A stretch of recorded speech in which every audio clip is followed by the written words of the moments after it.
دہشت گردی کے خلاف زیرو ٹالرنس پر اتفاق ہوا ہے۔ قومی سطح پر بھی کاؤنٹر ٹیررزم ڈپارٹمنٹ قائم کیا جائے گا۔ تمام صوبوں کی سی ٹی ڈی کو فیڈریشن کی طرف سے مدد دی جائے گی۔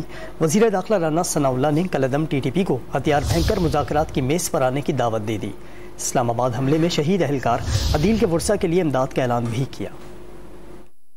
وفاقی حکومت دہشت گردی سے نمٹنے کے لیے صوبائی سی ٹی ڈیز کی مدد کرے گی۔ انسداد دہشت گردی کے ادارے کو بھرپور انداز میں متحرک کیا جائے گا۔ قومی سطح پر بھی کاؤنٹر ٹیررزم ڈپارٹمنٹ قائم کیا جا رہا ہے۔ وزیر داخلہ رانا ثناء نے پریس کانفرنس میں اہم اعلانات کر دیے۔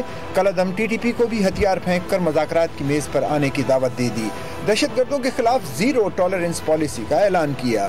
کوئی جو ہے نا وہ اب اس قسم کی بات نہیں ہے کہ یہ اچھا ہے یہ برا ہے، نہیں، جو دہشت گردی میں ملوث ہے وہ دہشت گرد ہے۔ اس کے ریڈ وائٹ ہونے یا بلیک وائٹ ہونے کا جو ہے وہ معاملہ جو ہے نا وہ غلط ہے۔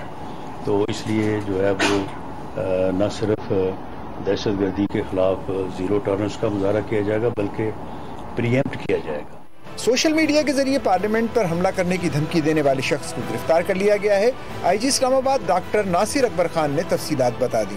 سوشل میڈیا پہ ایک ویڈیو بھی چلی جس میں پارلیمنٹ کے حوالے سے ایک ویڈیو چلی کہ ہم یہاں پہ پہنچ گئے ہیں تحریک طالبان پاکستان کی طرف سے، تو اس پہ کارروائی کرتے ہوئے ہماری تمام انٹیلیجنس ایجنسیز نے، یہ ایک بڑا اچھا واقعہ ہے جس میں Islamabad police, Rawalpindi police, I B, I S I, تمام ایجنسیز نے مل کر کام کیا اور اس میں جو لوگ شامل تھے ان کو گرفتار کر لیا ہے۔ واضح کیا کہ اسلام آباد دھماکے کے ملزمان بھی قانون کی گرفت میں آ چکے ہیں۔ ایک کا تعلق سوابی اور دوسرے کا پشاور سے ہے۔